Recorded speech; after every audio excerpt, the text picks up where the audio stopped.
Assalamualaikum warahmatullahi wabarakatuh. Perkenalkan, nama saya Putri Cynthia, NIM 2018 143231, kelas 5G. Di sini saya akan memenuhi tugas pembelajaran mulok yang diampu oleh Ibu Treni Hera, SPD MSN. Nah, di sini saya akan membahas mengenai sejarah, wisata, dan ciri khas kota Palembang. Palembang muncul sebagai kesultanan pada tahun 1659 dengan Sri Susuhunan Abdurrahman sebagai raja pertamanya. Namun pada tahun 1823, Kesultanan Palembang dihapus oleh pemerintah Hindia Belanda.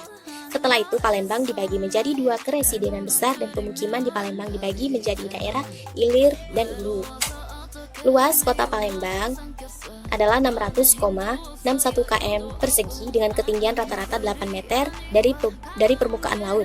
Letak Palembang cukup strategis karena dilalui oleh jalan lintas Sumatera yang menghubungkan antar daerah di Pulau Sumatera. Selanjutnya yaitu wisata alam Palembang. Salah satu wisata alam Palembang diantaranya Benteng Kuto Besak. Benteng Kuto Besak adalah bangunan keraton yang pada abad ke-18 menjadi pusat Kesultanan Palembang.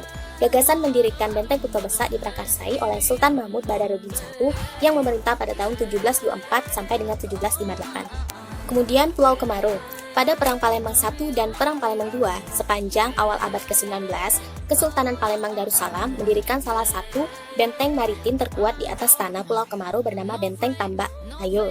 Pulau Kemarung sendiri dipilih oleh lokasi pertahanan lapis pertama karena kawasannya tidak pernah terendam saat permukaan sungai Musi sedang tinggi. Wisata alam yang bersejarah lainnya yaitu Al-Quran Al-Akbar yang biasa disebut dengan Al-Quran Raksasa. Al-Quran Raksasa ini berada di kota Palembang yang beralamatkan di Pondok Al-Ihsaniyah Trigandus. Banyak sekali wisata alam kota Palembang yang bersejarah, diantaranya Museum Bala Putra Dewa, Kampung Al-Munawar, Kunti Kayu, Masjid Agung, Masjid M. Cheng Ho, Danau Buatan Air Batu, Monpera, dan Taman Purbakala, serta wisata alam yang bersejarah lainnya. Selanjutnya, kita akan menjelaskan mengenai lingkungan sosial kota Palembang.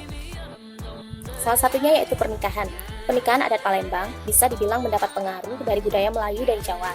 Adapun susunan acaranya, yang pertama itu mandi, menyanggu, berasan, mutus ke kato, nganter ke belanjo, persiapan menjelang akad nikah, ngocek bawang, munggah, nyemputi, nyanjoi, nganter ke pengantin, terus tarian pagar pengantin. Kemudian, banyak sekali ciri khas kuliner Palembang, diantaranya pempek, tekwan, otak-otak, model, lakso, laksan, celimpungan, burgo, mie celor, dan makanan khas Palembang lainnya. Sejarah dan kewilayahan kota Palembang. Sejarah Palembang yang pernah menjadi ibu kota kerajaan Bahari Buddha terbesar di Asia Tenggara pada saat itu Kerajaan Sriwijaya yang mendominasi Nusantara dan Semenanjung Malaya pada abad ke-9 juga membuat kota ini dikenal dengan julukan Bumi Sriwijaya. Berdasarkan prasasti, kedudukan bukit yang ditemukan di Bukit Sigempang sebelah barat kota Palembang yang menyatakan pembentukan sebuah benua yang ditafsirkan sebagai kota pada tanggal 16 Juli 683 Masehi menjadikan kota Palembang sebagai kota tertua di Indonesia. Kerajaan Sriwijaya bermula dari daerah pantai timur Sumatera, telah menjadi jalur perdagangan yang ramai dikunjungi para pedagang dari India dari sekitar awal tahun Masehi, sehingga mulai bermunculan pusat-pusat perdagangan di sekitar sana. Lambat laun pusat-pusat perdagangan tersebut berkembang menjadi kerajaan-kerajaan kecil di sekitar abad ke-7 Masehi. Kalian tahu kan jembatan Ampera? Jembatan Ampera, yaitu amanat penderitaan rakyat, adalah sebuah jembatan di kota Palembang, Provinsi Sumatera Selatan, Indonesia. Jembatan Ampera yang telah menjadi semacam lambang kota, terletak di tengah-tengah kota Palembang, menghubungkan daerah seberang Ulu dan seberang Ilir yang dipisahkan oleh Sungai Musi. Kemudian dilihat dari lingkungan budaya kota Palembang. Salah satunya yaitu tari gending Sriwijaya, tari tanggai, tari tenun songket, dan tari lindai. Selanjutnya yaitu bahasa daerah. Bahasa Palembang, bahasa Melayu, Palembang, atau bahasa Musi adalah sebuah bahasa atau kelompok dialek yang dipertuturkan oleh masyarakat di sebagian wilayah Sumatera Selatan dengan penutur asli berjumlah sekitar 3,1 juta orang.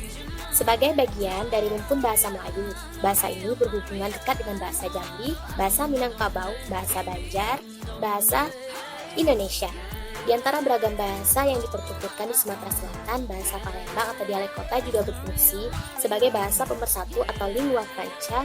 Bahasa Palembang merupakan bahasa aglutinatif seperti banyak bahasa Austronesia yang lain. Kemudian rumah adat Palembang.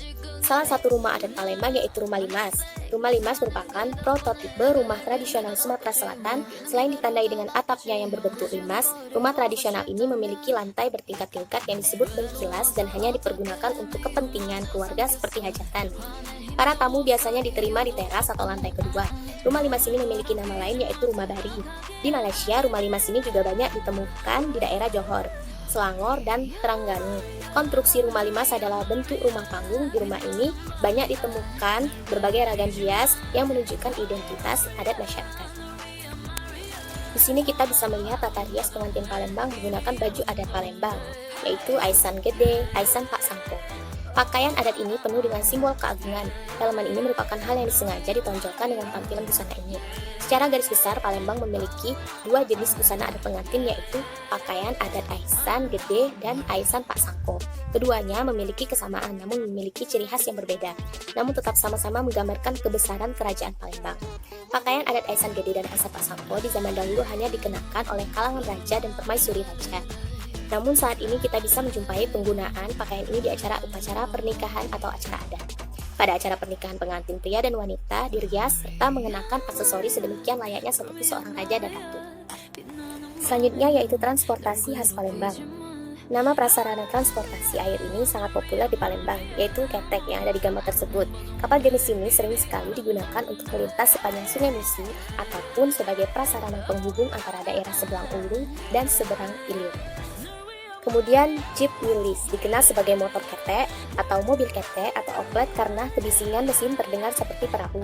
Banyak keunikan yang dimiliki oleh kendaraan roda ini, memiliki pintu di bagian belakang yang dapat berisi 6 penumpang dan 2 penumpang di bagian depan dengan sopir. Untuk menghidupkan mesin tidak menggunakan starter seperti mobil pada umumnya, tapi dengan cara mengengkol pada bagian depan kendaraan. Kemudian terdapat permainan tradisional khas Palembang, diantaranya bakiak batok, yeye, trompa panjang, dan rangkul ayu, serta permainan tradisional khas Palembang lainnya.